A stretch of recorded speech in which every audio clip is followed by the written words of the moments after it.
entretien ce soir avec Jean-Pierre Labru Sensei, que la plupart d'entre vous connaissent. On a eu la chance de le recevoir déjà début octobre, pendant le petit mois où on a eu le droit de pratiquer pour un stage d'initiation au kata qui était passionnant. Jean-Pierre, 7e dan Kyoshi, ancien champion de France senior un nombre de fois assez considérable, 93, 94, 99, 2000, 2001. 8 fois champion d'Europe par équipe, 2 fois titulaire du Fighting Spirit au championnat du monde, ce qui n'est pas rien. Et animateur à une époque, mais ça semble être un peu en stand-by d'un blog qui était passionnant et qui est toujours consultable et que je vous invite à visiter, qui a un titre en japonais que peut-être Jean-Pierre tu peux nous redonner. Jibun no Hana o Sakaseyo. Et ce qui signifie… Il faut faire éclore votre propre fleur intérieure. Et tu penses continuer un peu ce blog ou c'est… Oui, je pense. Ça dépend des inspirations. Il me faut des sujets. Voilà. Et c'est vrai que c'était aussi un palliatif à tout ce que je pouvais avoir à dire. Mais effectivement, si vous me donnez la parole à l'oral, ça fera peut-être moins d'écrit. Bon, peut-être on peut commencer cette discussion en te demandant de compléter cette présentation, peut-être de nous dire comment tu en es venu au kendo et de résumer un peu ton parcours, si tu le veux bien. Bonjour à tous, bonne année bien sûr. Oui, donc mon parcours simple, juste un petit état civil. Voilà, j'ai été marié 2 fois, j'ai 3 enfants, un de 24, un de 11 et une de 8. Je travaille chez Capgemini dans les avant-ventes, une société d'informatique.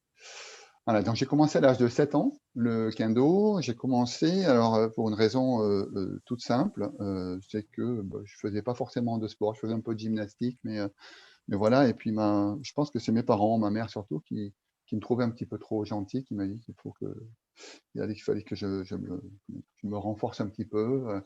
Et on avait un médecin de famille qui pratiquait le kendo, qui a dit à ma mère, donnez-le-moi, je vais lui faire du sport.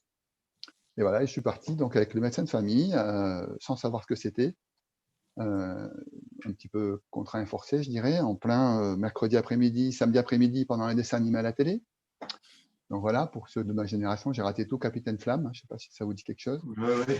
Voilà, j'ai tout raté. Voilà, donc, voilà, donc c'était pendant ces mercredis après-midi et samedi après-midi que j'allais dans un club enfant. Mais avant ça, j'ai commencé avec un japonais qui était sur Bordeaux, qui y est toujours d'ailleurs, hein, que Olivier connaît bien, qui est Fuji Sensei, et qui continue à donner des cours à Talence, si je m'abuse, Olivier. Et donc, j'ai commencé un petit peu avec lui, puis après, quand je me suis retrouvé au bout de… Je confirme. Ouais. Oui. Quand je me suis retrouvé au bout de quelques temps tout seul avec lui, parce qu'on était une trentaine, et je sais pas, l'enseignement à la japonaise pour les enfants français de l'époque des années, fin des années 70, c'était 74, 75, un truc comme ça. Donc, ça plaisait pas trop. Je me suis retrouvé très vite tout seul avec le professeur, et j'ai continué quelques semaines avant qu'on me rapatrie dans le club d'enfants à Bordeaux, où il y avait quelques enfants. Et donc, c'était j'ai commencé à 7 ans. J'ai commencé à 7 ans, et j'ai fait quelques temps donc avec Fuji, et après, je suis parti donc au Butokai Kendo Club de Bordeaux, où j'ai fait, je dirais, toute mon enfance là-bas jusqu'à rentrer à l'âge de 15 ans à l'armée. Après un concours, je suis rentré dans les écoles techniques de l'armée et j'ai fait une carrière militaire. Et donc, j'étais en internat pendant 2 ans. Donc, j'ai arrêté pendant 2 ans le kendo, entre 15 et 17, et j'ai repris par la suite. J'ai été détecté dans un stage national à Châteauroux dans les années 87, par là. Et en 88, j'étais dans l'équipe de France en tant que sparring partner. Et en 90, j'ai eu ma première sélection. Donc de 90 à 2003. Donc j'ai eu 14 années en équipe de France, dont 11 ans capitaine. Voilà, donc c'est à résumer pas mal de titres au niveau championnat d'Europe. On a été champion d'Europe de 90 à 2002, sans discontinuer. Et puis quelques résultats au championnat du monde. Donc en équipe en 94, on a fait 5e, et en individuel en 97, où j'ai fait 5e. Voilà. Donc, effectivement, 5 fois champion de France en individuel, Fighting Spirit. Et puis après, j'ai passé mes Dan. Alors, tout ça, c'est mon premier Dan, je l'ai passé en 86 et mon 7e en 2009. Ouais, c'était quand même assez étalé. Pour la petite histoire, on pourra en reparler après. Quand on parlera des Dan, j'ai raté 2 fois mon 3e Dan et 2 fois mon 7e. Sinon, les autres, je les ai eu du premier coup. Voilà, donc 2014, j'étais arbitre européen. J'ai eu mon Kyoshi en 2016. 2018, arbitre mondial. Et 2018, j'ai été élu directeur technique à la Fédération européenne. J'y suis toujours. Voilà, j'ai tenté mon 8e Dan une fois. C'était en 2019, au mois de mai. J'allais y aller en 2020. Et puis, voilà. Et puis, dernière compétence en date, depuis mars 2020, une nouvelle compétence dans mon CV, je suis Zoom Sensei. Quoi? Zoom Sensei. Voilà. Donc oui, c'est une compétence particulière, on pourra en parler si ça vous intéresse. Arriver à trouver le cadrage qui va bien, les exercices qui s'adaptent à la distanciation en vidéo. Voilà, c'est une nouvelle compétence que j'ai rajoutée à mon CV. Voilà. Et tu n'as pas parlé de ton rôle dans le processus de sélection des arbitres pour les championnats d'Europe, championnats du monde. Tu peux nous dire un mot peut-être? C'est vrai, mais c'est dans ma fonction de directeur technique européen, c'est dans mes prérogatives de sélectionner les arbitres pour les championnats d'Europe. Et à la suite des championnats du monde qui ont eu lieu à Incheon, en Corée, en 2018, et à la suite de la finale, j'allais dire un petit peu malheureuse, hein, entre le Japon et la Corée par équipe, il y a eu une grosse prise de conscience de la Fédération internationale sur le fait qu'il fallait mieux sélectionner les arbitres. Voilà. Et donc, ils ont mis en place un comité de suivi et de sélection des arbitres qui, au lieu d'avoir lieu une fois tous les 3 ans avant les championnats du monde, a désormais lieu tous les ans. Enfin, avait désormais lieu tous les ans.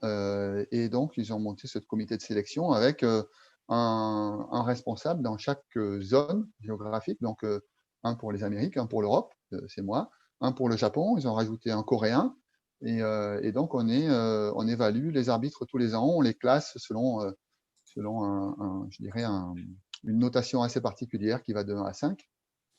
Et donc, sur l'ensemble des 3 ans, on a un suivi de tous les arbitres et on regarde leur évolution éventuelle. Et ça aurait donné un petit peu plus je dirais, de pertinence pour le choix des arbitres. On n'a pas pu encore le constater, vu que les championnats du monde ont été repoussés. Voilà. Alors, l'idée de l'entretien, ce qu'on t'a proposé et ce que tu as gentiment accepté, ce serait de parler kendo et de parler notamment de ce que c'est qu'une progression en kendo, en fait, depuis un débutant, 6e Kyu, jusqu'à un 5e, 6e, 7e Dan, 8e Dan éventuellement. Et peut-être on peut commencer par te demander comment tu perçois, toi, ces grades Q qui sont des grades sans en être véritablement. Donc, pour celles et ceux qui ne le sauraient pas parmi nos débutants, les Q, c'est l'équivalent en judo des ceintures de couleur, en fait. Quelle est leur place dans la progression d'un Kenshi et comment tu perçois ça? Alors, effectivement, oui, les Q, c'est l'analogie avec les ceintures de couleur qui ont été mis en place dans le judo. C'est vrai qu'au Japon, j'ai moins entendu parler de Q pour le kendo. C'est vrai que on a tendance à dire que l'élève commence à partir de la ceinture noire. Hein. Avant, il est un débutant et après, ça devient un élève. C'est un petit peu le principe. Et les Q sont une façon je dirais, de mettre en place une progression pour arriver à la ceinture noire. Et donc, c'est de façon tout à fait… ça dépend vraiment des professeurs. Hein. Je me rappelle que moi, j'ai commencé 9e Q. Et je connais des gens qui ont commencé 12e Q parce que c'était une façon de mettre, surtout pour les enfants, de mettre en place des étapes qui entretenaient la motivation, hein, qui entretiennent la motivation. Alors après, on peut le codifier de la manière que l'on souhaite et c'est un petit peu à la mainmise de chaque professeur. On sait que le premier Q, ben, c'est un petit peu comme si le professeur donnait l'autorisation après quelques mois, de présenter son premier dan. Hein, ça correspond un petit peu à ça. Et puis après, tous les cues d'avant dépendent sans doute des méthodes d'enseignement du professeur. Je sais que les cues en Allemagne, par exemple, sont très strictes. Il y a des examens écrits pour les Q, avec des questions très compliquées. Les attentes des examens Q sont vraiment très sévères et très sérieuses en Allemagne. Et en France, c'est assez divers, ça dépend vraiment du professeur. Toi, donc tu pratiques au Budo 11, vous avez des examens Q ou vous ne les pratiquez pas? Au Budo 11, on a des examens Q pour les enfants. Les enfants, ils ont un stage en fin d'année, ils ont des examens Q. Pour les adultes, c'est un petit peu moins formel. Un petit peu moins formel. C'est-à-dire que ce qu'il faut voir aussi, c'est que le premier dan en kendo, c'est peut-être pas aussi, comment dire, aussi long à obtenir qu'en karaté, par exemple, ou peut-être en judo. Et donc, administrativement, en théorie, avec 3 licences de kendo, donc en ayant pratiqué 2 années, ou même en ayant, dans l'absolu, hein, ne serait-ce qu'obtenu la licence pendant 2 années, on est en capacité la 3e année de présenter le premier dan. Voilà, administrativement, on en est là. Alors après, bien sûr, est-ce que ça suffit? Effectivement, ça dépend vraiment de chacun et de la pratique, de la capacité éventuellement certaines personnes qui ont pratiqué d'autres sports qui peuvent se rapporter, peuvent avoir des facilités, ou on est plus ou moins doué. Hein, effectivement, quand j'ai commencé, moi, j'étais absolument pas doué et j'ai eu beaucoup de mal à apprendre tous les mouvements. J'ai toujours été en difficulté jusqu'au jour où le kendo, au fur et à mesure, m'a appris à apprendre. Et donc, de la même manière, grâce à ce que le kendo m'a appris à apprendre, j'ai pu apprendre d'autres sports plus facilement. Mais ça a toujours été très laborieux au début, quand j'avais moins de 15 ans, à peu près. Voilà, donc, ça dépend vraiment des gens. Il est vrai qu'il y a pas mal de Q, peut-être de plus en plus, mais aussi malgré tout lorsque les enfants commencent très très tôt, et maintenant c'est vrai que souvent on a des enfants qui pourraient commencer, alors peut-être pas le kendo par chez nous, mais enfin j'imagine au Budo 11 ou même le judo, ils commencent à 6 ans, et donc il y a des espèces de grades qui sont quelque part pour les encourager en fin d'année. D'autant qu'on ne peut pas passer de toute façon la ceinture noire. Alors avant, je crois que c'était 15 ans, maintenant ça doit être 13 ans. Donc il y a quand même un certain nombre d'années qui passent. Et puis il y a certaines aussi personnes qui proposaient des passages 2 fois par an. Donc c'est peut-être aussi pour ça qu'il y a des fois jusqu'à 12 Q, non, c'est ça? Oui, alors je ne sais plus si ça se fait encore. Hein, c'était dans mon club quand j'étais enfant à Bordeaux. C'était aller jusqu'à 12 Q, mais effectivement, au bout de 11, si on le fait pour les enfants, c'est surtout pour cet aspect progression. Ça met une petite hiérarchie entre eux aussi, ça les stimule. Il y a de l'émulation de groupe et en même temps, c'est une récompense et une fierté pour eux d'avoir leur grade marqué sur leur passeport et de passer leur grade devant tout le monde avec un jury d'examen qui est un jury de club. Hein. C'est des professeurs du club enfant qui se mettent sur autour d'une table et qui sont jury d'examen. Donc effectivement, oui, pour les enfants, étant donné que ça peut prendre 6, 7 ans, 8 ans pour arriver au premier dan, il faut arriver à trouver des éléments qui entretiennent la motivation, effectivement. Et alors, du coup, si on fait abstraction du système où il y aurait une gradation de 12e, 10e, 6e, 3e, premier Q, sur le plan de la technique et du kendo, comment tu vois les choses? Est-ce que est-ce qu'il faut commencer tout de suite par tout apprendre? Est-ce qu'il faut mettre l'accent d'abord sur les déplacements? Est-ce qu'il faut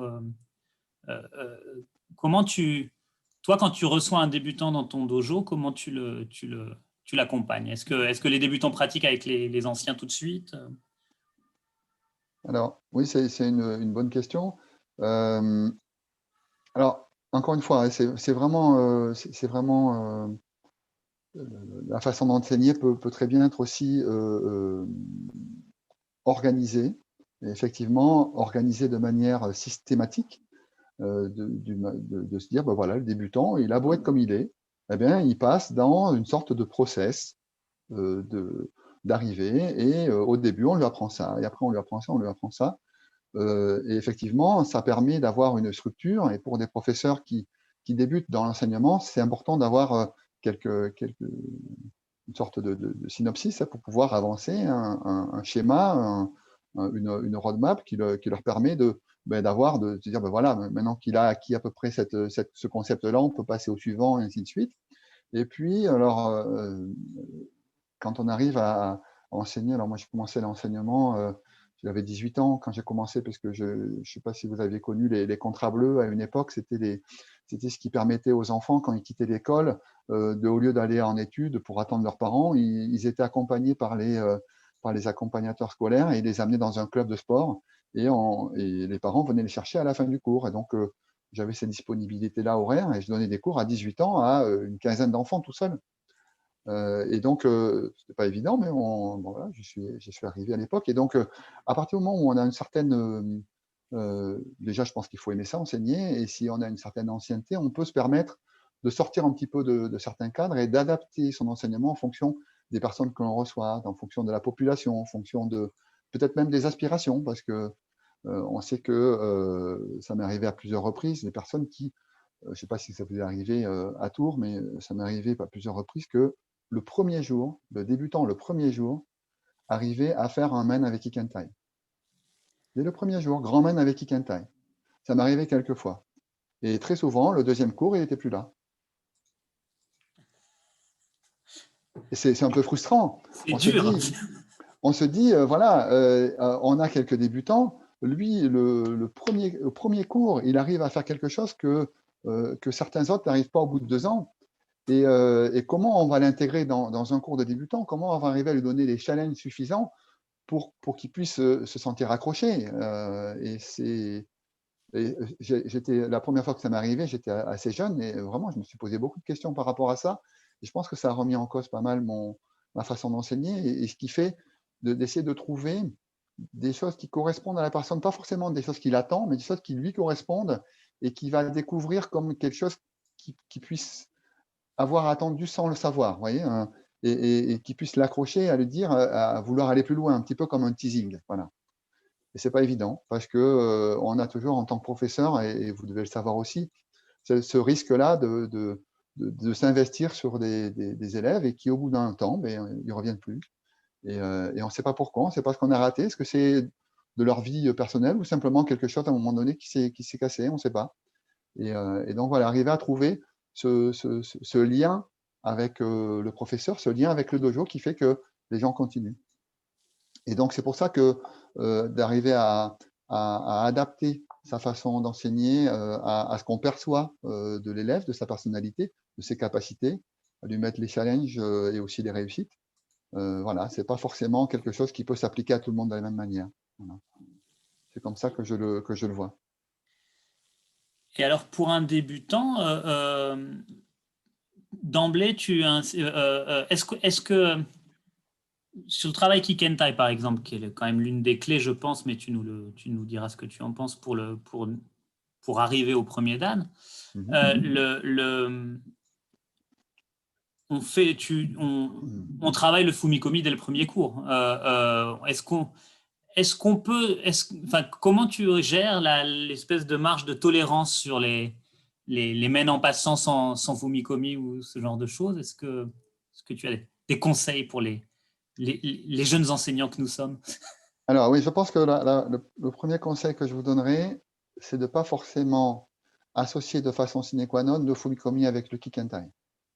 Parce que le Kikentai, c'est autre chose. Le fumikomi n'est qu'un élément dans une façon de faire Kikentai.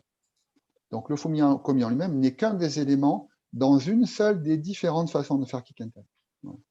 Et donc c'est là où ça rejoint ce que je disais juste avant, c'est que il se peut très bien que j'ai eu un pratiquant, le plus vieux pratiquant qui a commencé en tant que débutant, avait 79 ans.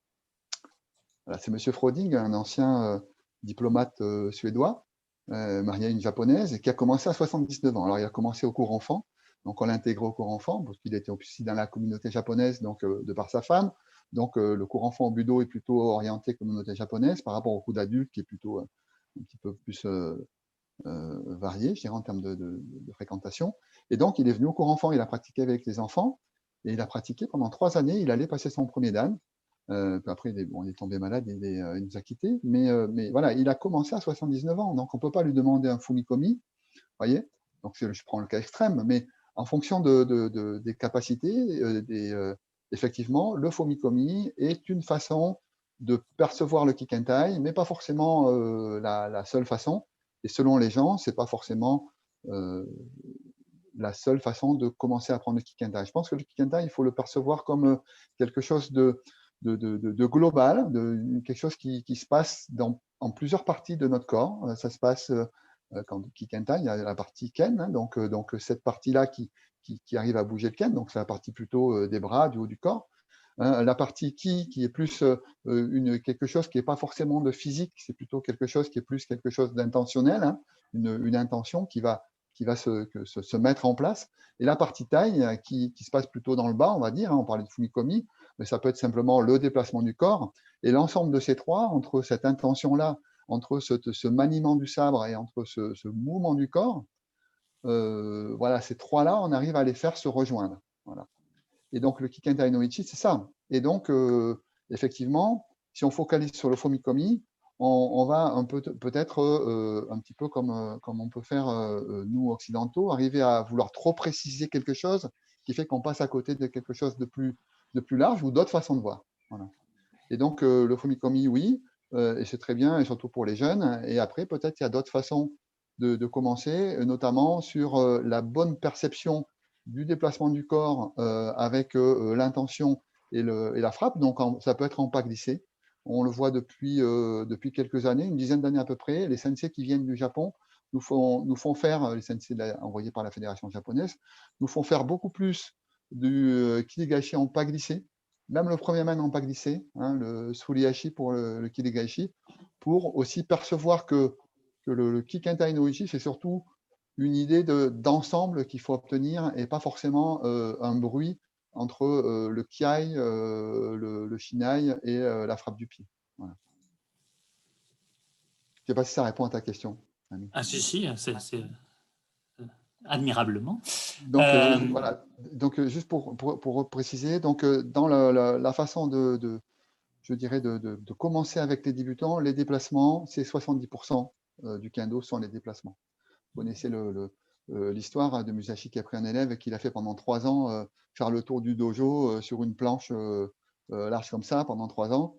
Et puis, au bout de 3 ans, il s'en est lassé un petit peu. Et donc, il lui a dit, mais je vais apprendre que ça. Moi, je suis venu pour apprendre le sabre et vous me faites déplacer sur une planche de bois comme ça. Et là, il a amené, vous connaissez l'histoire, il a amené devant un précipice et il y avait une planche de bois qui traversait comme ça et de la même largeur. Il lui a dit, vas-y maintenant. Et bien sûr, il hésitait, ce débutant, dans cette planche de bois. Il est arrivé un aveugle avec son bâton et il a fait toc, toc, toc, toc, toc. Il est passé sur la planche de bois et est arrivé de l'autre côté. Bon, on ne sait pas si c'est une histoire vraie, hein, mais c'est plus une parabole qu'autre chose. Et pour montrer que finalement, ce qui est important, il y avait la technique et puis il y a aussi l'appréhension qu'on peut avoir de pouvoir justement, alors qu'on l'a fait pendant 3 ans, de se dire que est-ce qu'on y arrivera dans des conditions extrêmes à pouvoir reproduire ce qu'on fait depuis 3 ans tous les jours dans des conditions extrêmes.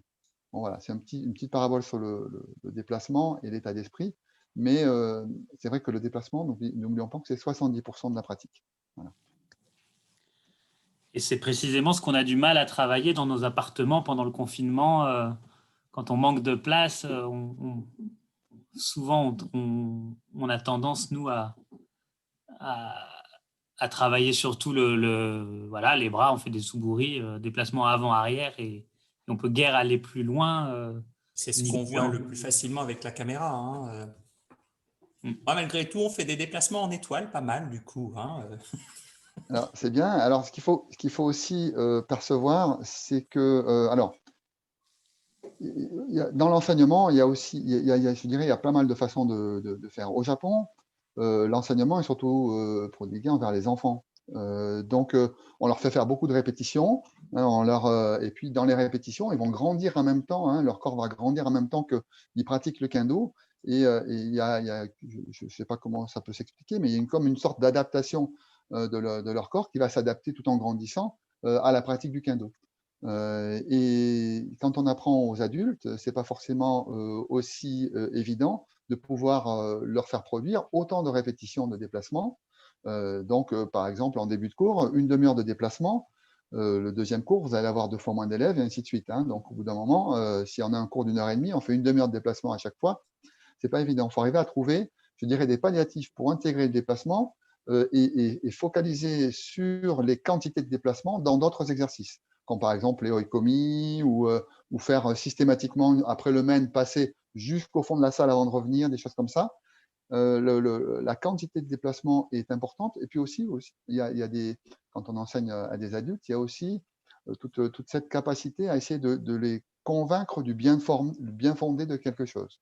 Et donc, dans le positionnement du corps, dans le rapport du poids qu'on met sur les jambes, dans la façon de positionner les hanches, dans quelques exercices, quelques images qu'on peut apporter, peuvent éveiller chez eux l'envie de rechercher cette forme de déplacement. Et ils peuvent très bien le faire en marchant dans la rue ou chez eux ou en faisant toute autre chose, avoir cette perception de cette sensation-là et l'appliquer après dans la pratique du kendo.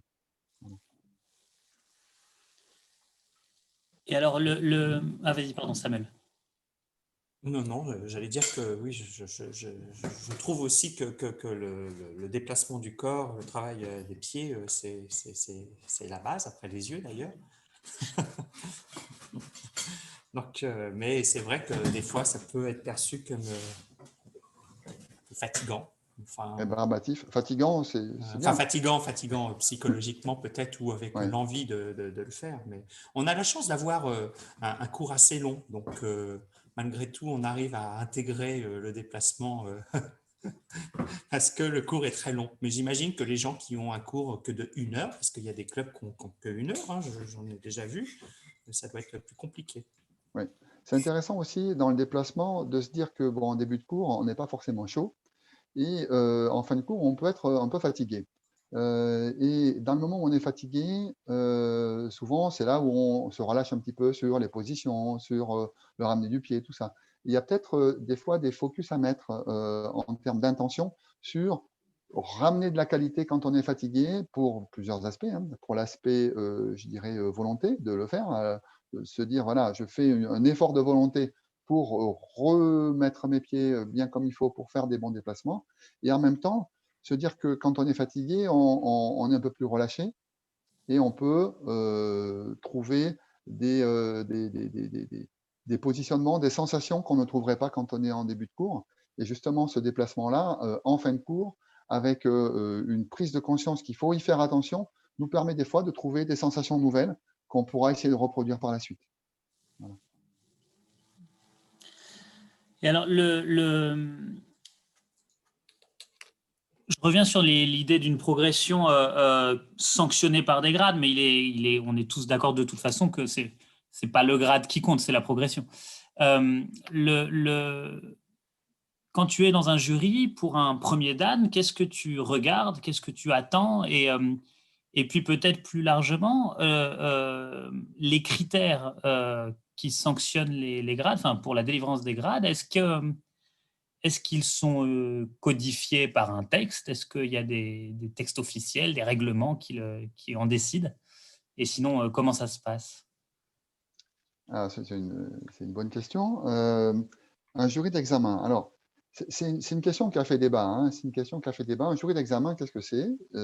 C'est un certain nombre de personnes qui sont chacun d'un niveau suffisamment élevé pour juger le grade qu'ils sont en train d'attribuer.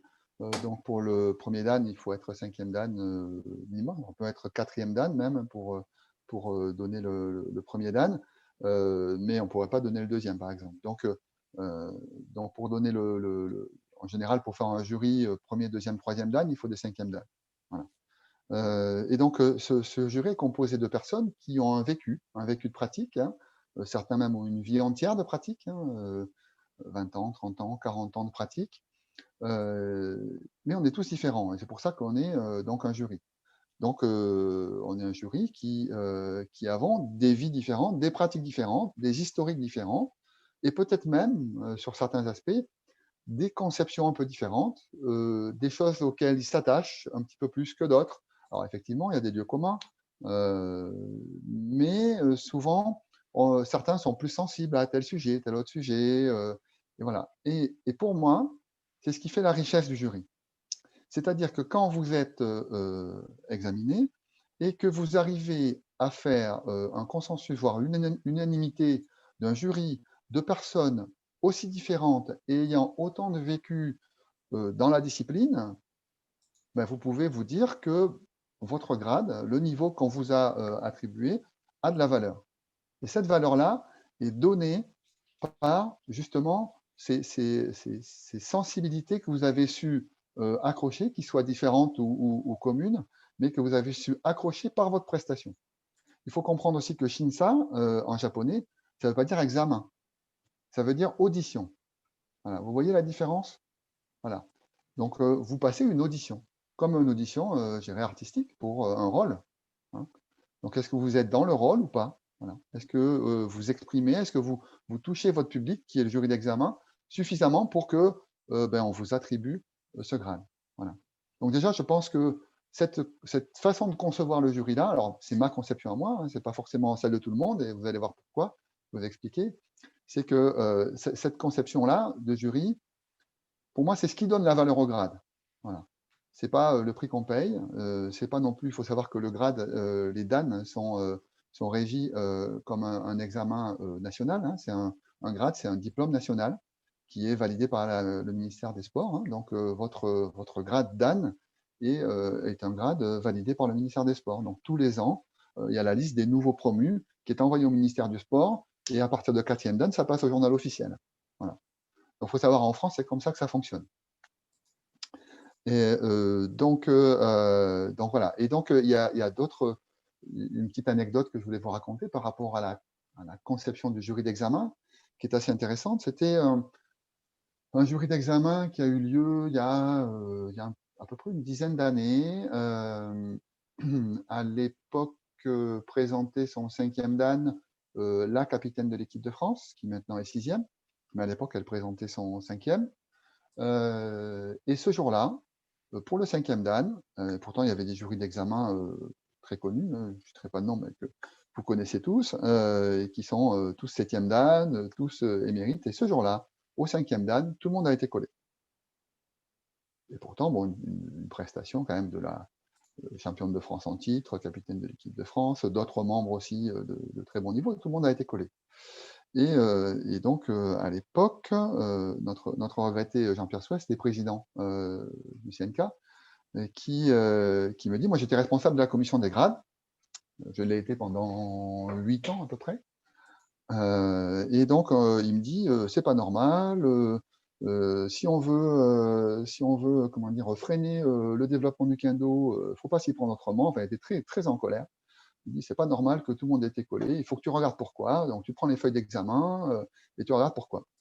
Bon, effectivement, je prends les feuilles d'examen, je regarde, effectivement, il y avait quelquefois 2 voix, quelquefois 3 voix, mais jamais 4. Il en fallait 4 hein, pour un jury de 5e Dan. Et donc, j'ai pris mon téléphone et j'ai appelé le jury d'examen. Et donc, j'appelle un, et donc on a un peu très vite, on a focalisé sur le cas de cette personne-là, hein, qui était capitaine de l'équipe de France féminine et qui a pas eu son grade ce jour-là. Et puis il y en a un qui me dit, mais regarde, elle a fait ça, elle était en garde, elle fait s'aimer, elle fait mène, ça passait, c'était super, elle avait du s'aimer, quoi. Bon, du s'aimer, c'est de la menace, hein, voilà, cette capacité de menacer. Donc elle avait du s'aimer, l'autre en face, bon, il a pris ses mènes et tout ça. Bon. J'en appelle un deuxième qui me dit, regarde, bon voilà, pour son premier combat, c'est facile, elle avait un partenaire qui était beaucoup moins fort, donc elle rentrait comme elle voulait, elle a mis des mènes, mais tu as vu, dès le deuxième combat, dès qu'elle appliquait son sémé, elle n'arrivait plus rien à réussir, donc elle n'avait pas un sémé suffisant pour moi. Voilà, donc dans ce cas précis, les instances administratives m'avaient dit, c'est pas possible, il va falloir mettre un questionnaire, il va falloir cocher des cases, et puis s'il y a un certain nombre de cases cochées, la personne a le grade ou pas, parce que c'est pas possible que ça fonctionne comme ça. J'étais moyennement confiant sur la réussite de cette entreprise, de mettre un formulaire avec des cases à cocher pour passer les grades. Et effectivement, la première case à cocher, c'est mais, il y en aura un qui a mis oui et l'autre qui aurait mis non. Et donc, de toute façon, on retombait dans le même problème d'évaluation, les différences de point de vue. Et donc, effectivement, il y avait deux points de vue différents du jugement de la même chose qui s'était passée. Et ça ne veut pas dire que l'un a tort et l'autre a raison, ça veut dire que la personne qui présentait son grade en avait touché un et n'avait pas touché l'autre. Voilà. Et donc, elle n'avait pas eu son grade parce qu'elle n'avait pas eu suffisamment de consensus autour d'elle. Et donc, elle a pas eu son grade, elle l'a eu la fois d'après, quand elle a fait une meilleure prestation. Voilà. Donc, vous voyez, jury d'examen, si on avait juste des cases à cocher, à ce moment-là, on met une personne, un administratif qui coche les cases, et puis voilà. Le jury d'examen, sa richesse, elle est dans la diversité des personnes qui le composent et dans leur capacité à être dans l'honnêteté intellectuelle et je dirais émotionnelle de pouvoir évaluer une personne qui passe. Voilà. Donc voilà, donc déjà cette conception-là de jury d'examen est importante pour ça. Y a-t-il des différences entre peut-être des jurys français ou européens peut-être et japonais, en particulier sur le fait que au Japon on passe des grades très très jeunes, peut-être un peu différemment en France? Alors des différences, il y a des différences entre deux jurys différents, hein, déjà, hein, pour les raisons que je viens d'évoquer. Après, je sais que alors c'est au Japon ce qui fait ça, c'est peut-être aussi la masse, le fait qu'il y ait la masse, mais certaines personnes qui n'arrivaient pas à passer un certain grade en France sont allées au Japon et l'ont obtenu. Après, c'est pas pour autant que ça veuille dire quoi que ce soit, parce qu'on sait très bien que quand on va au Japon, on n'y va pas juste pour passer un grade sur le week-end et on revient. On y va un petit peu avant, on est guidé par un sensei, on est conseillé, et puis on passe à l'examen, on est gonflé à bloc, et dans un contexte où on a des personnes totalement anonymes et exactement du même âge que nous, à un mois près, étant donné le nombre, et des personnes qu'on ne connaît pas et qui ne nous connaissent pas non plus, on est plus à même de s'exprimer parce que souvent dans les passages de grade, on retombe un petit peu sur les mêmes en Europe, à partir de 6e, 7e dan, on retombe un petit peu sur les mêmes candidats et qui tous les ans se rencontrent et tous les ans se connaissent un petit peu mieux et ça annule, je dirais, quelquefois ça annihile dans leur capacité à démontrer, à s'exprimer. Voilà. Donc le jury en elle-même, je suis pas sûr qu'il change. J'ai été très étonné parce que depuis que je suis directeur technique européen, je récupère aussi les feuilles d'examen des jurys européens, 6e et 7e dan, et je vois que les Japonais entre eux ne sont pas forcément d'accord non plus. Voilà, donc quand on a 3 Japonais dans un jury, ça arrive très souvent qu'il y en a un qui donne, 2 qui ne donnent pas, ou l'inverse. Et puis bien sûr, quand ils sont unanimes, en général, c'est que la personne a le grade. Voilà. Souvent, c'est ça. Souvent, quand les jurys n'est pas unanime, souvent, c'est que certains ont été touchés pour une raison. Peut-être ça a fait appel à une part de leur vécu qui les a touchés particulièrement et ils se disent oui, ça vaut le grade. Et puis, mais finalement, ça n'a pas touché d'autres personnes qui ont d'autres vécus. Voilà. Je ne sais pas si ça répond à ta question, Sam. Ce que je trouve intéressant que tu parles, en fait, pour les jurys d'examen, exactement comme tu l'as fait d'ailleurs dans tes visioconférences sur l'arbitrage, d'émotions. Il s'agit de toucher l'arbitre ou de toucher le jury. Et donc, il n'y a pas de... Du coup, il n'y a pas d'objectivité du kendo, ce qui répond à la question que je posais tout à l'heure, de critères objectifs ou de cases à cocher, comme tu le disais. Et ça, je pense que c'est important de le dire parce que c'est pas forcément clairement dit toujours. Alors, des critères objectifs, alors il y a des critères objectifs, simplement leur appréciation ne l'est pas. On parle du sémé. Si on se dit que si la personne doit démontrer à partir du 5e dan un certain sémé et qu'elle ne le démontre pas, elle est censée ne pas avoir son grade. Mais la façon de l'apprécier peut être différente.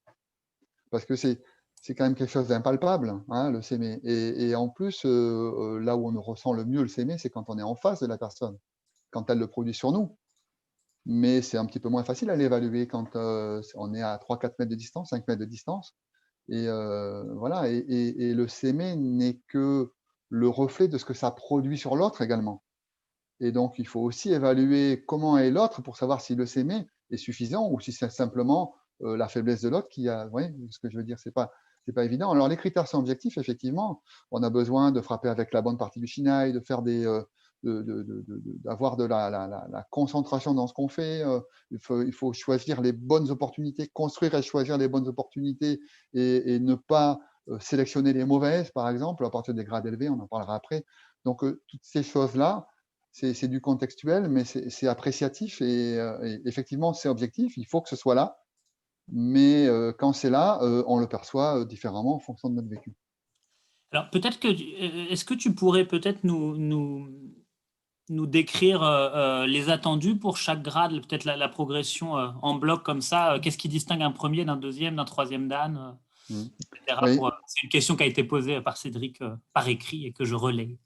oui, oui, effectivement. Et même, alors je ne sais pas si vous avez eu le loisir de regarder le règlement des grades, hein, qui est sur le CNKDR, et qui a changé récemment, hein, parce que quand j'étais au début où j'étais responsable des grades, il y avait clairement écrit qu'on attendait certaines techniques selon les grades. Voilà.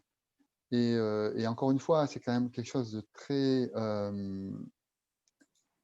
occidental, je dirais, hein, de vouloir cartographier de façon aussi précise certaines choses et qui nous font passer à côté d'autres choses. Hein, quelque chose on va prendre un exemple très simple. Hein, on nous disait à l'époque, premier dan, c'est men.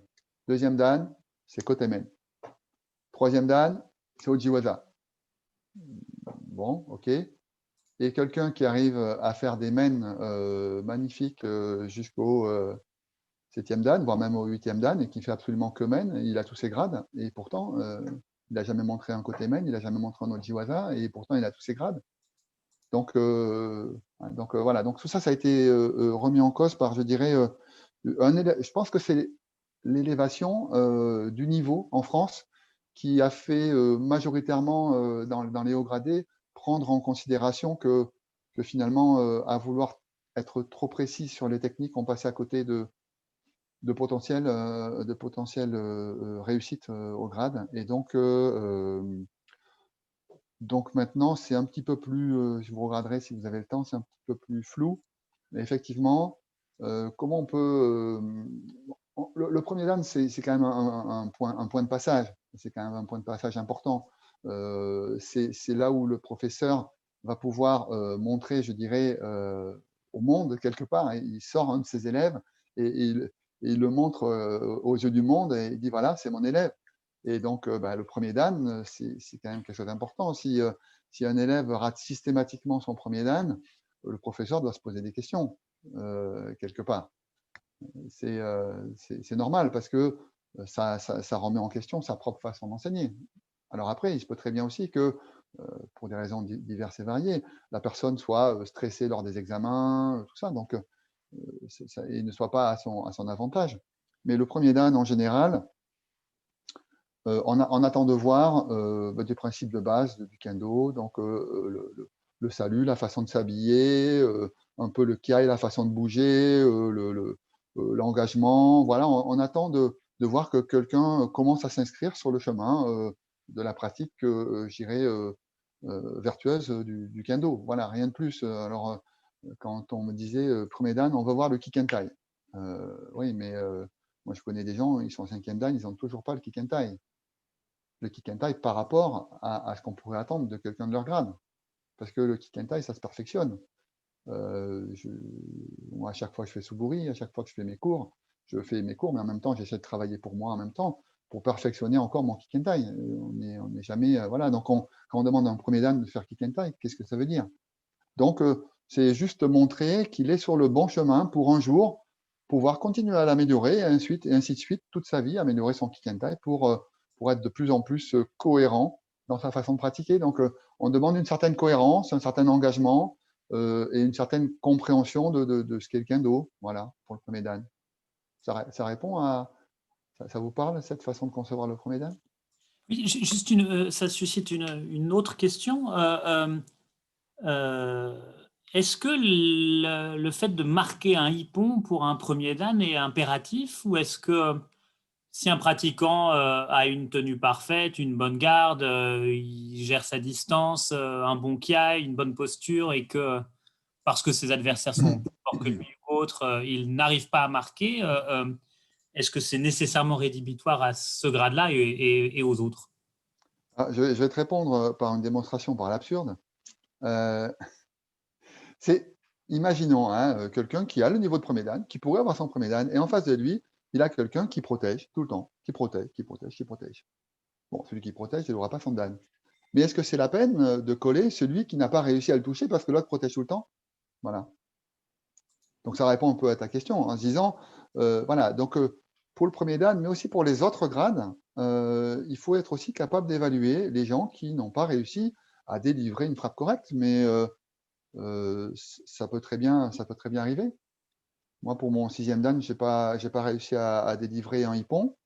Pour mon 3e dan non plus, j'avais quelqu'un qui protégeait tout le temps. Mais j'essayais de terminer mes actions, d'essayer de les choisir au bon moment, de faire le mieux que je pouvais. Et voilà. Et donc, le jury d'examen a jugé que j'avais ce qui était nécessaire. Mais effectivement, je suis d'accord avec toi et je connais, je ne citerai pas de nom, certains examinateurs qui, dès qu'ils en veulent un hippon, ils mettent le rond dans la case. Ils ont vu un hippon, ils mettent le rond dans la case. Ça ne veut pas dire qu'ils ne mettront pas le rond après. Ils en ont vu un, ils mettent le rond dans la case. Voilà. Effectivement, oui, quand on met un rond dans la case, ça veut dire OK. Et quand on met une croix, ça veut dire on n'est pas OK. Voilà. Donc, effectivement, le hippon peut être un critère valorisant, mais n'est pas sine qua non, et pour moi, ne devrait pas être le garant du grade. Voilà. Et alors, vas-y, Sam. Quelque part, le hippon, la capacité à marquer, ça sera aussi lors du Kirigaishi, où on va pouvoir quand même voir des choses importantes se dessiner. Alors, le hippon et la capacité à marquer, c'est deux choses différentes. Et justement, je suis d'accord avec toi, il faut que le jury soit en capacité d'évaluer la capacité à marquer, à délivrer. Pas forcément le fait qu'il le fasse ou pas. Et dans le Kirigaishi, effectivement, on peut tout voir. Dans le Kirigaishi, on voit tout le kendo. Dans le Kirigaishi, à tel point qu'on voit tout le kendo, c'est que au Japon, dans les temps, je dirais, avant-guerre, quand quelqu'un se déplaçait dans un autre dojo, son professeur lui disait « Ok, tu veux bien t'entraîner là-bas, mais par contre, je t'interdis de faire Kirigaishi. » Et pourquoi? Parce que exposer son Kirigaishi au jour, c'était un petit peu montrer la façon de pratiquer de l'école, du dojo. Tellement il y a de choses qui transparaissent à travers le Kirigaishi. Donc c'est aussi pour ça que M. Oshimura insiste, quand il est président de jury, à ce que les 4e et 5e dan fassent également Kirigaishi. Mais par contre, ce n'est pas demandé au niveau européen. C'est vraiment quelque chose de français et qui est directement issu de M. Oshimura et de sa compréhension supérieure du kendo. Et alors, donc, premier dan, il faut montrer qu'on est sur la bonne voie, en quelque sorte. Et ensuite, comment est-ce que tu évalues la gradation entre les différents... Alors, excuse-moi, je te reprends. Il faut montrer. Voilà. Donc, le « il faut montrer » pour moi, c'est pas forcément comme ça qu'il faut le concevoir. Pour moi, le passage de grade, vous venez faire une audition. Vous montrez qui vous êtes. C'est pas il faut montrer quelque chose que vous n'êtes pas. Il faut montrer qui vous êtes. Il faut montrer votre kendo. Voilà. C'est pareil dans tous les grades. Hein. Il faut montrer qui vous êtes et il ne faut pas montrer quelque chose pour faire plaisir au jury. Voilà. Par contre, il y a l'inverse. Il faut essayer de ne pas montrer des choses que le jury n'a pas envie de voir. Ça, c'est encore une autre chose, mais c'est plutôt pour les grades élevés. Hein. Voilà. Mais il faut surtout montrer qui vous êtes. Et je dis souvent que le grade, c'est pas j'ai du mal à concevoir, même si je comprends, c'est très humain de dire j'aimerais bien faire un stage préparatoire pour passer mon grade. Un stage préparatoire pour passer mon grade. Mais ça veut dire quoi? Ça veut dire que vous faites quoi pendant les entraînements? Vous ne vous préparez pas à passer votre grade? Vous ne faites pas ce qu'il faut pour que le jour de l'examen, ça sorte tout seul? Ce n'est pas un stage préparatoire qui va, c'est pas du bachotage de kendo, j'y crois pas moi. Alors éventuellement, on peut, dans les stages préparatoires, on peut vous dire, voilà, ce que tu as fait là dans ton test à blanc, ça peut valoir le grade, ou cette attitude-là que tu as eue, il faut essayer de ne pas la montrer le jour du passage de grade. Pourquoi pas, mais arriver à bachoter des techniques particulières pour passer le grade, non, il faut montrer qui vous êtes. Je pense qu'il faut montrer qui vous êtes. Et pendant le cours, il faut essayer de travailler à être encore meilleur dans tous ces aspects et dans tout ce qui fait notre particularité. Parce qu'on est aussi, quand on est jury d'examen, on a cette capacité-là on doit l'avoir, cette capacité à reconnaître des kendo qui ne nous ressemblent pas, à reconnaître la valeur du kendo de gens qui pratiquent des choses qui ne nous ressemblent pas, dans la forme, dans l'état d'esprit, mais en connaître la valeur. Pourquoi? Parce qu'on les a rencontrés en face et qu'on sait que ce type de pratique-là a de la valeur, puisqu'on l'a rencontré en face et on peut avoir aussi ramassé ou échangé avec ce type de kendo, qui ne sont pas forcément celui qu'on a envie de pratiquer, mais qui a aussi une valeur. Voilà. C'est pour ça que cette richesse-là, elle n'est pas que dans la richesse de ce qu'on fait, elle est aussi dans la richesse de ce qu'on a vécu, même si on ne le pratique pas, et on peut en percevoir la valeur et y attribuer de la valeur alors qu'on ne le fait pas. Vous voyez ce que je veux dire? Voilà le jury d'examen, toute cette richesse-là qu'il amène, c'est sa pratique plus son vécu. Voilà. Mais vous, en tant qu'examinateur, il va bien falloir à un moment ou à un autre, face à un passage de grade, que vous puissiez évaluer si une personne mérite un premier, un deuxième ou un troisième dan. On va parler de la progression des 3 premiers dan, puisque souvent on les met un petit peu sur une progression à part par rapport après au grade supérieur. Donc il faut bien quand même avoir un repère. Est-ce que vous pourriez Oui, alors ce qu'on a comme nous repère en prévenir? général, il y a quelques points de passage, je dirais. Bon, le premier dan, c'est cette cohérence d'ensemble. Le deuxième dan, c'est cette capacité à être un petit peu plus spontané dans cette façon dans cette cohérence. Souvent, les premiers dan, on les sent un peu comment dire, un peu scolaires. Ils sont en garde, et ils lancent. Voilà, c'est un peu, voilà, je vais essayer de, de me souvenir de tout ce qu'on m'a appris et je vais essayer de montrer tout ça en une frappe et voilà, sans qu'il y ait vraiment de, de, de, de contextualisation. Voilà. Le deuxième dan, ça devient un petit peu plus fluide, mais c'est un petit peu comme le premier dan, c'est un petit peu la même chose. C'est un petit peu plus fluide, un petit peu plus, un peu plus aisé, on sent un peu plus d'aisance. Mais voilà, premier, deuxième dan, ça se ressemble beaucoup. Voilà.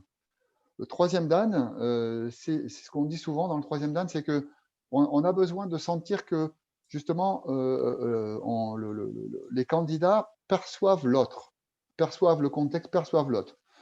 Pas forcément qu'ils arrivent à en faire quelque chose, mais au moins qu'ils ne soient pas dans l'idée, j'ai l'impression de frapper sur une cible. Vous voyez ce que je veux dire? Qu'ils se disent, voilà, il y a quelqu'un en face et je vais essayer de composer avec, voilà, d'une manière ou d'une autre. On n'est pas encore dans la menace, on n'est pas vraiment encore dans la menace, mais se dire, il peut très bien en avoir aussi de la menace, de se dire, voilà, voilà, il y a cette compréhension, cette prise de conscience qu'on est deux et on exprime tous les deux. Voilà, c'est à peu près le troisième dan.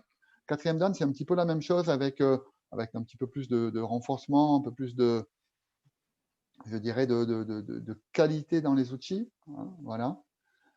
Cinquième dan, ce qu'on demande souvent, ce qu'on attend souvent, mais en même temps, quand je dis souvent, c'est moi, mais je sais que c'est aussi attendu par pas mal de personnes. Cinquième dan, c'est Kigurai. Kigurai, vous connaissez le principe du Kigurai. Kigurai, c'est cette fierté de qui on est, qui on représente.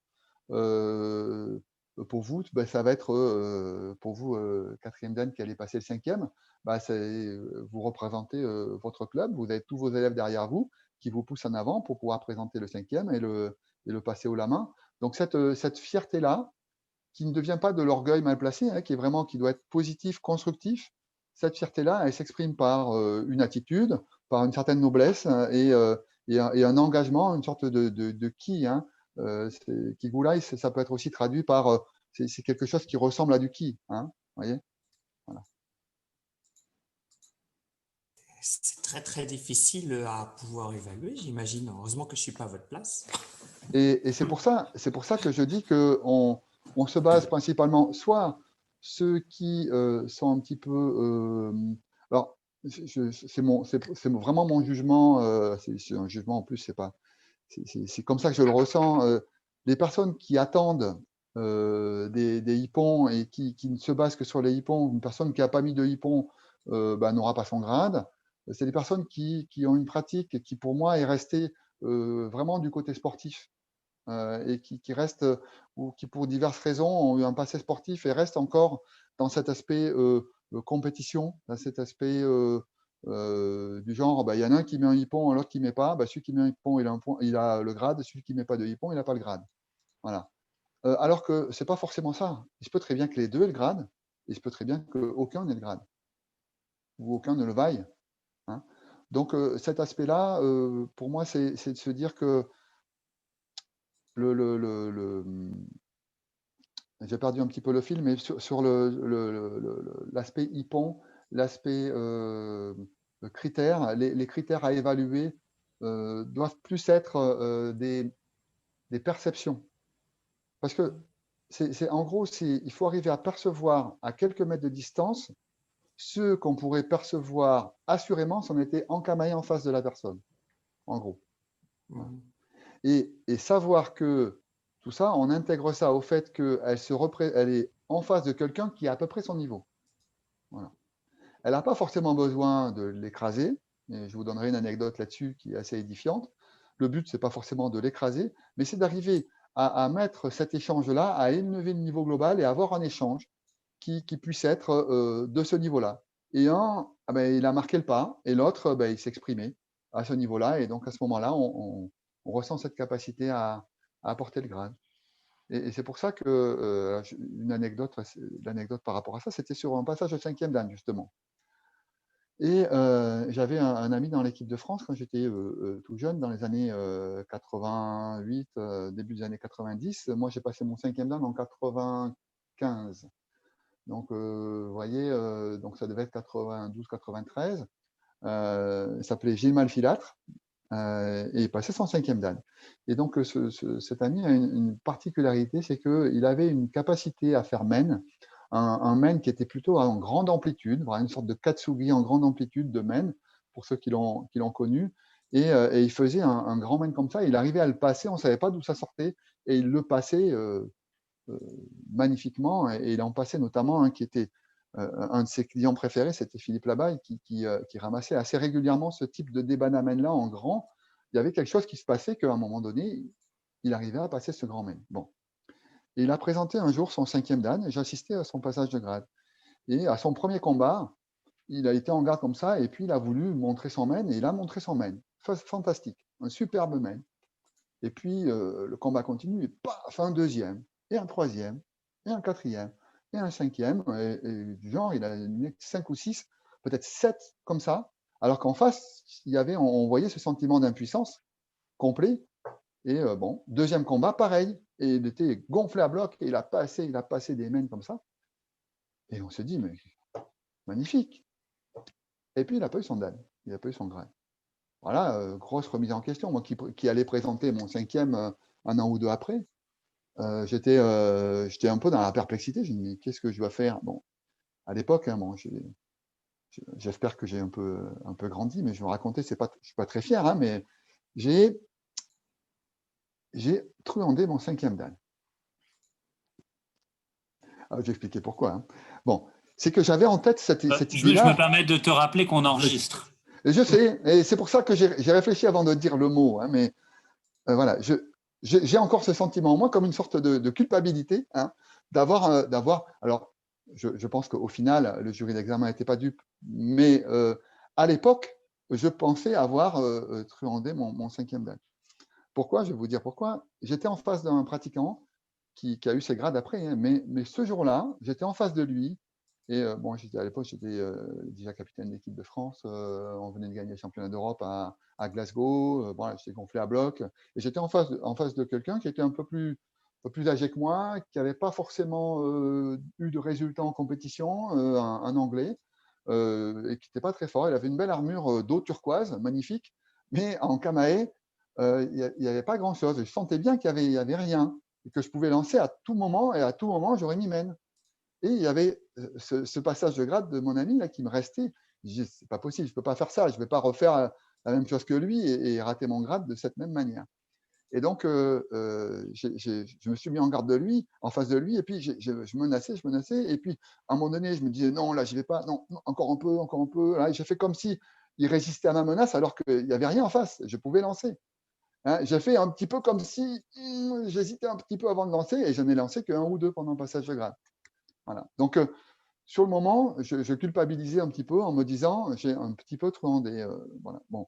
Quand j'ai réfléchi avec le temps, étant donné surtout le deuxième passage que j'ai fait mon deuxième combat avec son nom c'est Andersen, je ne me rappelle plus son prénom, capitaine de l'équipe de Norvège, qui lui était un compétiteur, qui m'avait battu une fois déjà en compétition et qui lui avait un vrai bon niveau de compétiteur, mais avec un kendo qui était beaucoup plus compétition, qui ne s'adaptait pas trop au passage de grade. Et moi, j'ai plutôt un kendo qui s'adaptait aux deux, on va dire. Et donc, dans mon passage de grade, sur ce deuxième combat, je l'ai menacé et à plusieurs reprises, sur ma menace, il a levé les mains comme s'il allait faire des bannes à côté et moi, je n'ai pas attaqué. Et il s'est retrouvé les bras en l'air comme ça et les a redescendus. Et je lui ai fait faire ça 4 fois pendant le combat. Et la 5e fois, finalement, au lieu de redescendre en kamae, il a attaqué, j'ai fait Suwagemen, ils ont arrêté. Et j'ai eu mon grade comme ça. Bon, voilà, je l'ai qu'à moitié truandé, mon 5e dan. Bon, oui, voilà. Ça m'a l'air bien tout ça. Oui, mais tout ça pour vous dire que j'avais en tête ce côté-là en me disant il ne faut pas que j'écrase mon partenaire parce qu'on est tous les deux dans une démonstration, dans une sorte c'est pas une compétition. Je n'ai pas besoin de montrer ma supériorité. J'ai besoin de montrer qui je suis. Voilà. On avait un ami qui donc avait passé son 4e et qui ne l'avait pas eu après avoir marqué un nombre innombrable de hippons. Et le jury lui a dit à la fin, écoutez, monsieur, le kendo, c'est un art martial qui se fait à 2. Voilà. Oui. Bon, ça m'a marqué, ça. Et voilà. Et j'ai un autre exemple aussi qui est très, très édifiant, c'est vous connaissez dans Silvio Montesinos de Fontenay. Je le cite parce que c'est plutôt tout à son honneur de ce qui s'est passé un jour. Et dans un passage de 5e, pour son 5e dan d'ailleurs, il n'y avait que 4 candidats. Et le dernier candidat allait repasser avec le premier, qui était Silvio. Le dernier candidat avait 62 ans, du budo, M. Kawabe, qui présentait son 5e dan depuis pas mal de temps. Et donc, Silvio, moi j'étais dans le jeu d'examen, et juste avant l'examen, Silvio vient me voir un petit peu en stress. Il me dit écoute, je suis embêté, qu'est-ce que je peux faire avec M. Kawabe? Je ne peux pas non plus trop le secouer. Je lui ai dit écoute, je lui ai expliqué ce que je fais moi en général.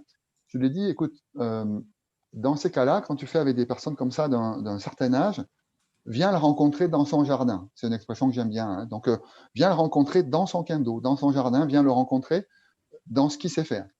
Et donc, ça lui a parlé un petit peu. Et effectivement, dans son premier combat contre quelqu'un de son âge, Silvio a été tonitruant, il a fait un super passage. Et dans le deuxième combat, face à cette personne-là, on a senti toute cette prise en considération du contexte, ce respect qu'il avait pour ce candidat. Et il a fait, bien sûr, il a fait ses techniques, mais c'était humain. On a senti cette humanité, vous voyez. Voilà, pour moi, c'est ça. Je me permettrais de faire un petit retour en arrière, excuse-moi Rémi. Juste parce qu'on a quand même pas mal de pratiquants qui sont soit Q, soit premier, deuxième, troisième dan. Et c'est vrai que tout à l'heure, tu as dit que maintenant, c'était beaucoup plus flou.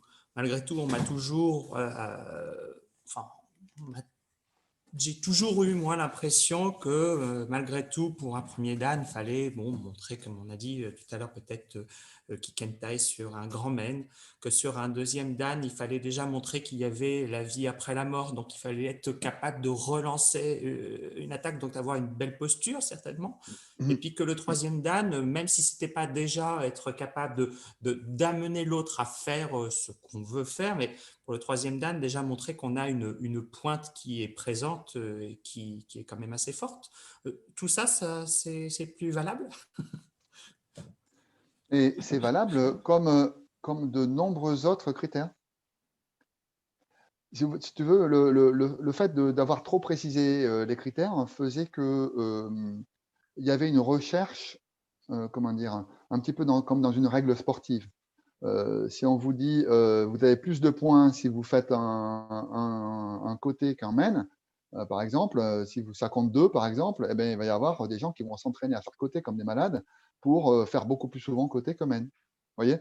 Donc, si on a tendance à resserrer les critères, ça n'amène pas de la pluralité, ça ça amène une concentration.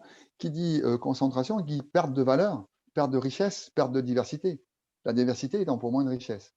Donc déjà qu'on n'a pas beaucoup de points de frappe différents, si en plus on commence à restreindre les techniques, je trouve que pour moi, c'est une perte de richesse. Alors effectivement, je suis d'accord avec toi, quand tu parles de sentir une pointe, moi j'irais plus à dire jusqu'à sentir l'autre en face, parce que la pointe, si par exemple l'autre en face c'est Jordan, il n'y a pas la pointe. Le côté pointe a tendance à dire, je mets mon sabre devant, je me regarde dans la glace, est-ce que je vois bien que mon shinai ne représente aucun point? Et à ce moment-là, ça veut dire que je vise bien au bon endroit. Mais on passe à côté de ce qui fait que on peut dire qu'il y a de la pointe. Tu vois ce que je veux dire? On a tendance à rester sur la partie émergée et non pas aller voir sur la partie immergée. Voilà. Et donc plutôt, je dirais que l'intérêt dans tout ça, c'est que le premier dan, on lui demande une cohérence, le deuxième dan, un petit peu plus de fluidité dans cette cohérence. Et bien sûr, à chaque fois, on a envie de voir la personne qui s'inscrit sur un chemin de progression. Si on voit une personne qui a un coup d'arrêt parce qu'elle arrive à faire quelque chose, mais on sent qu'elle est dans une impasse, à ce moment-là, on ne va pas valoriser, on ne va pas favoriser son grade. On ne va pas lui octroyer son grade.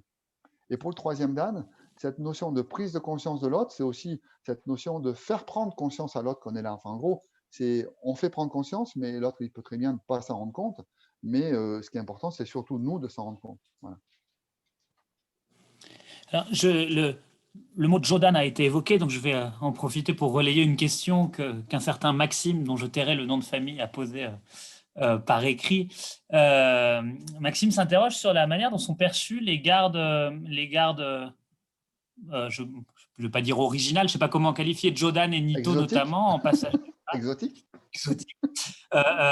Comment est-ce qu'il est conseillé de passer ces grades en Jodan quand on pratique Jodan? Est-ce que ça ne peut pas être perçu comme une épine plantée dans le pied de nos partenaires, enfin d'Haïti? Comment les jurys perçoivent ces gardes exotiques? Et alors, soit de plusieurs façons de répondre. Soit je vous ramène à ce que je vous ai dit avant en disant que ça dépend du vécu de chacun. Donc voilà, vécu de chacun. Après, effectivement, il faut que chacun, même s'il n'a jamais pratiqué Jodan, soit en capacité lui-même dans sa propre pratique, donc il ait suffisamment le niveau, le vécu, l'ouverture d'esprit pour pouvoir en catégoriser, en détecter la valeur, pas de la garde elle-même, de la façon dont elle s'exprime. Voilà. Et puis après, je peux vous raconter une anecdote assez amusante. Inoue Sensei, qui est donc un 8e dan Anshi, qui est en général président de jury d'examen au 8e dan au Japon, et qui a même été président de jury d'examen pour le 2e tour du 8e dan, quand ils ne font plus que 2 jurys. Donc voilà, c'est quelqu'un d'assez, je dirais, habitué à ce type d'examen. Puis en même temps, c'est quelqu'un qui est assez jovial, et que j'ai croisé un jour au Japon, à Kyoto, pendant le Kyoto Taikai, et qui, c'était l'heure du petit déjeuner, juste après la Zageko, il me dit, viens, on va aller prendre le petit déjeuner ensemble. Et puis elle m'a raconté plein de trucs, et il m'a raconté notamment une anecdote, quand le dernier 8e dan en Ito s'est présenté pour son passage de 8e dan. Et il s'appelle Fuji également, il est au Japon, en général il a un dos rouge. C'est le professeur, pour ceux qui connaissent, de Julien Goulon, qui fait Nito sur la région parisienne. Julien sera là la semaine prochaine. Ben voilà. Eh bien, vous pourrez lui parler de son professeur. Et donc, je vais raconter l'anecdote qu'avait le président du jury lors de son examen de 8e dan.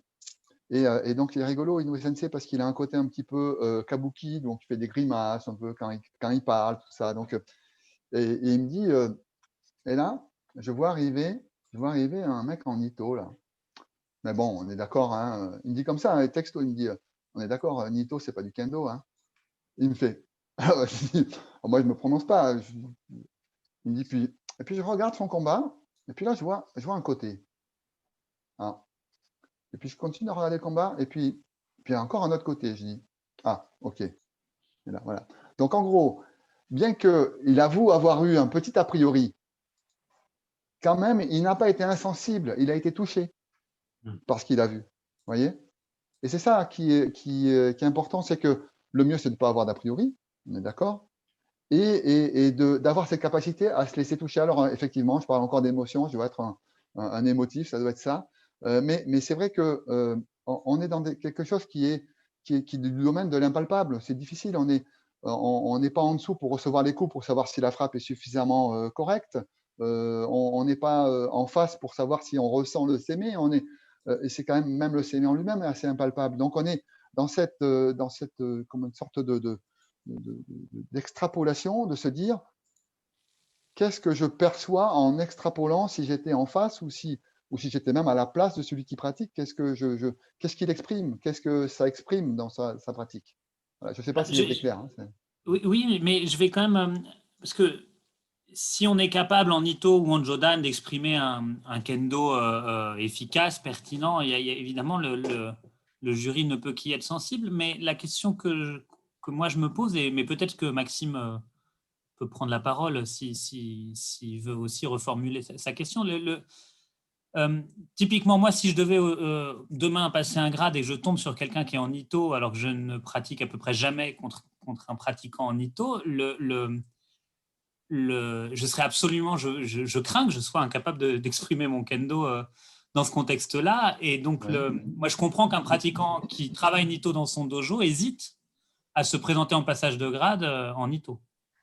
Parce que en face, il risque d'avoir des partenaires qui ne peuvent pas travailler. Enfin, je ne sais pas comment.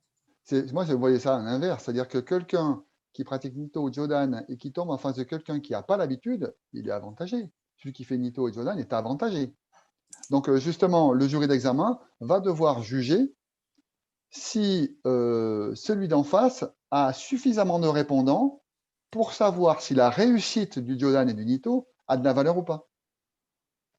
Voilà. Et si on voit que l'autre est complètement désemparé, on sait que le Jodan et le Nito va rentrer comme dans du beurre et ça n'aura pas forcément de valeur ajoutée. Il faudra attendre le deuxième combat pour savoir si c'est suffisamment valorisant pour octroyer le grade ou pas.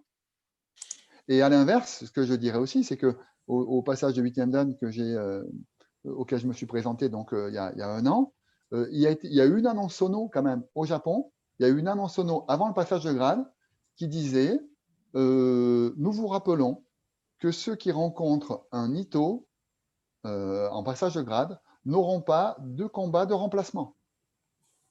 Ça veut dire quoi? Ça veut dire qu'il y a une époque, quand on rencontrait un Ito, on avait le droit d'avoir un combat en plus, de faire 3 combats au lieu de 2. Et maintenant, c'est fini, ça. Et ça va dans le bon sens, parce que ça va dans le sens de la reconnaissance que Nito, c'est aussi du kendo. Et d'ailleurs, peut-être que Julien en parlera plus, il y a des travaux qui sont en cours pour déjà intégrer le Nito dans les règles d'arbitrage, ce qui n'est pas encore fait, et vraiment une reconnaissance du Nito comme une partie du kendo. Voilà.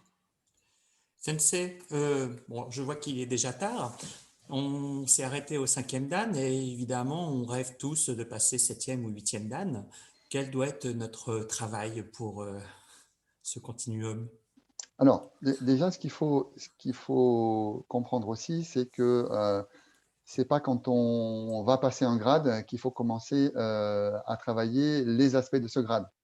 Hein, donc, ce qu'il faut voir aussi, c'est que c'est pour ça que dès le premier dan, on regarde si la personne a bien cette capacité de s'inscrire sur ce trajet, hein, sur ce chemin, hein, kendo, hein, le chemin, la voie du sabre. Donc, quelque part, on s'inscrit sur ce chemin. Et donc, sur ce chemin-là, on développe des choses qui vont grandir avec nous et avec notre progression. Et c'est pour ça que dès le début, la pratique au bokken, la pratique des katas, la pratique des déplacements dans toutes les directions, toutes ces formes d'enrichissement de pratique doivent être travaillées dès le départ parce que vous en aurez besoin pour les grades avancés. Vous en aurez besoin pour les grades avancés pour pouvoir vous réaliser vous-même dans votre pratique ou pour pouvoir percevoir la pratique des autres et mieux vous exprimer par rapport à ça. Si par exemple, pour dire, on parlait de Jodan et Nito, si vous n'avez jamais eu besoin de pratiquer des déplacements ou des techniques qui s'adaptent à ce type de combattants, eh bien, si un jour vous les rencontrez pour des passages de grade élevés, vous ne pourrez faire montre que de votre incapacité à vous exprimer. Et cette incapacité à vous exprimer, c'est valable pour Nodan et pour Nito et pour Jordan, mais c'est valable aussi pour un certain type de kendo qui ne vous correspond pas. Si vous n'arrivez pas à vous exprimer par rapport à ça, ça voudra peut-être dire aussi que cette richesse-là, vous en avez perdu en chemin et que vous n'avez pas pu développer suffisamment d'axes différents du kendo qui va vous permettre de vous exprimer face à des partenaires qui peuvent être très différents. Ça, c'est une partie de la réponse. Et donc, si on peut, ce que je disais tout à l'heure, hein, il se peut très bien que si, alors je n'ai pas forcément d'exemples qui me viennent, mais il se peut très bien qu'une partie du kendo soit occultée, on va dire, on va dire la pratique Hoboken. La pratique Hoboken qui favorise en partie et grandement la bonne utilisation du tranchant. Bon, mais si cette pratique Hoboken n'a jamais été utilisée, pratiquée suffisamment, je dirais, de façon à enrichir ces aspects-là de conception du Hatsuji, eh bien, ça passera peut-être jusqu'au 4e, 5e dan, mais après, vous aurez beaucoup de mal à délivrer des frappes du niveau de 6e et 7e dan, ou même, ne serait-ce que vous comporter par rapport à votre shinai au regard du Hatsuji. Alors, je m'expliquais, vous savez, le rapport au sabre. On parle du rapport au sabre, et je dis souvent, on ne sait pas si c'est parce qu'on considère de plus en plus son shinai comme un sabre qu'on progresse, ou est-ce que c'est parce qu'on progresse qu'on considère son shinai de plus en plus comme un sabre. Mais clairement, c'est bien vu que l'utilisation du Hatsuji est de plus en plus précise, plus le niveau monte.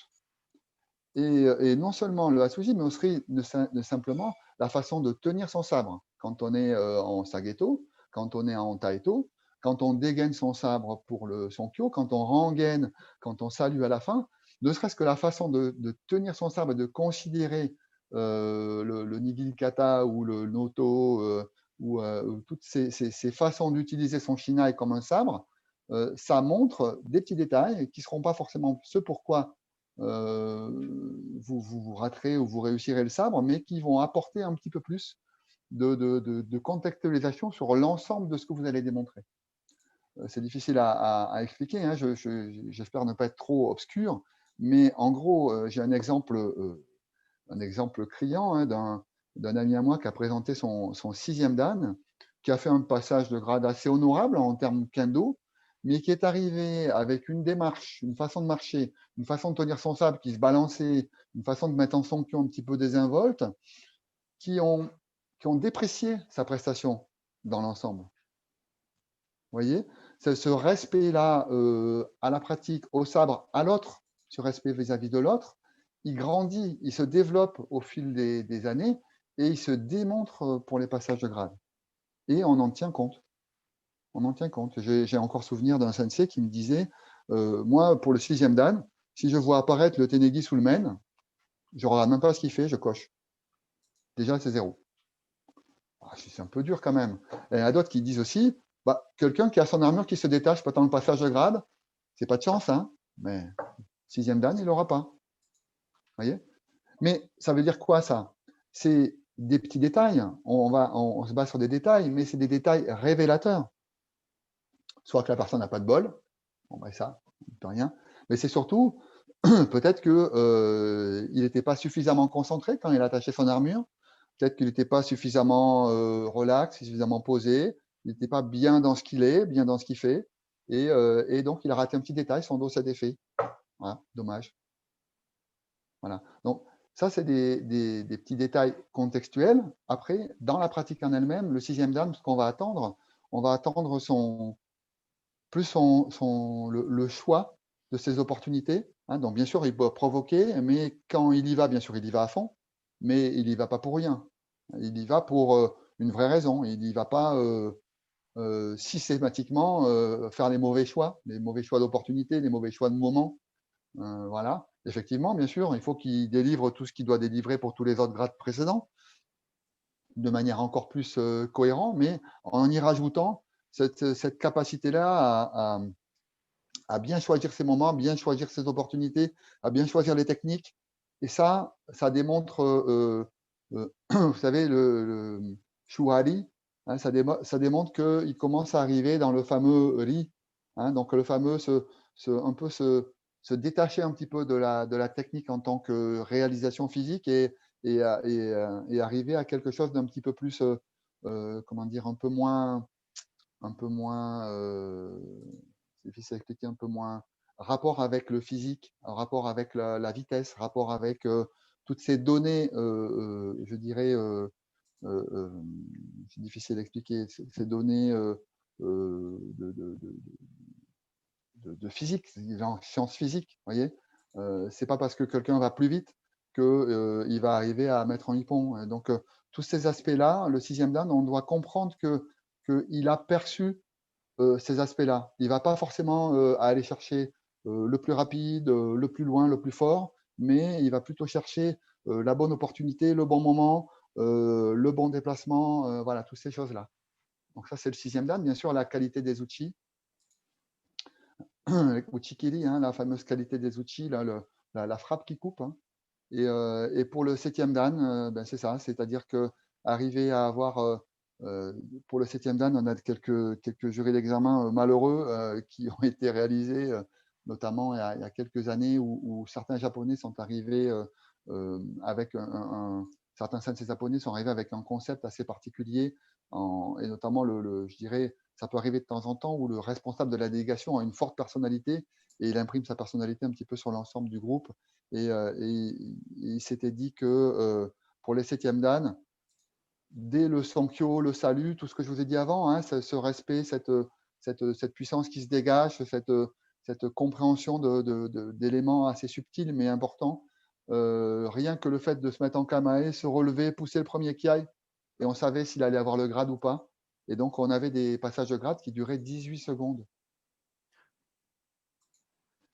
18 secondes, en général, c'était pas bon. Hein. 18 secondes, le sensei il faisait le geste comme ça, allez, yame, hop, il pouvait remballer. Hein. Voilà. Donc, tout ça pour dire que là, c'est un petit peu extrême, mais pour dire que la recherche doit. Shuari, hein, regardez ce concept-là, hein, et vraiment, le li, c'est la partie où on se détache un petit peu de tous ces aspects techniques, physiques, et où on réalise quelque chose qui se passe qui se passe de ces éléments que peuvent être la vitesse, la surprise, toutes ces choses-là. Je ne sais pas si. Je suis désolé, j'ai l'impression quand je parle que je suis assez obscur, mais effectivement, c'est difficilement palpable à ce niveau-là. Non, mais c'est passionnant. Je vois l'heure qui passe. On s'était dit qu'on arrêtait à 20h30. Ah mince. Peut-être il est temps. Non, non, mais il y a pas. C'est un plaisir. Peut-être est-il temps d'ouvrir les micros et de donner la parole à toutes celles et ceux qui auraient quelques questions à poser à Jean-Pierre. Profitez-en, c'est pas tous les jours qu'on a Jean-Pierre Labru à Tours, donc on en profite. Oui, profitez-en. Hein.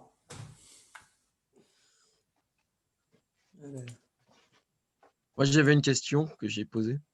Oui, vas-y, Jacques. J'ai pas eu le temps de la relayer. Pas de souci. Oui. Bonjour. Du coup, moi, j'avais une question par rapport au Kirigai, dans ce qui était observé dans les différents grades, en fait. Et oui. notamment, je ne sais pas si vous avez des choses à dire sur la vitesse. Oui, oui. Ouais. Alors, effectivement, et donc, encore une fois, c'est vraiment de la perception des jurés.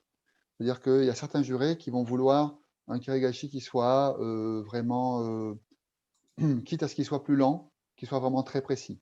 Et d'autres qui vont vouloir que la personne s'exprime en termes de vitesse, de fluidité, d'enchaînement, notamment respiratoire. Le mieux pour faire le consensus, c'est qu'il soit le kirigashi, il faut qu'il soit déjà en orientant la lame de la bonne manière, qu'il soit délivré sur les bonnes parties à la bonne distance, avec un kiai qui dure l'aller-retour et avec des frappes assez fluides. Voilà. Et après, tout est. On se dit que en France, on demande kirigashi. Dans certains autres pays, on ne le demande pas. Donc, le kirigashi doit être quelque chose qui doit vous amener une capacité à démontrer votre niveau. Et donc, quelque chose qui doit vous faire rattraper des points quelque part. Si en Geiko, ça se passe moyennement, on peut se dire que le kirigashi, quelquefois, peut rattraper, surtout pour premier, deuxième, troisième dan, peut rattraper le grade. Voilà.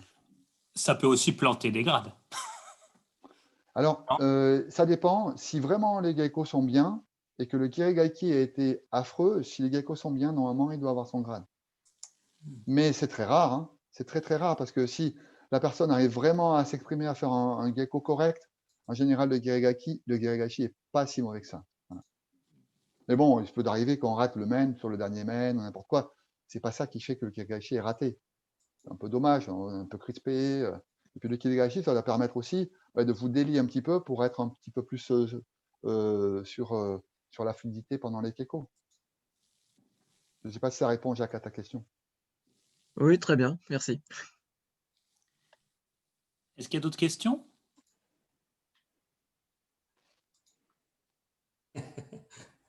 Ils sont timides. Bon, alors je propose qu'on s'en tienne là. Merci, un grand merci Jean-Pierre d'avoir accepté de te prêter à ce petit jeu.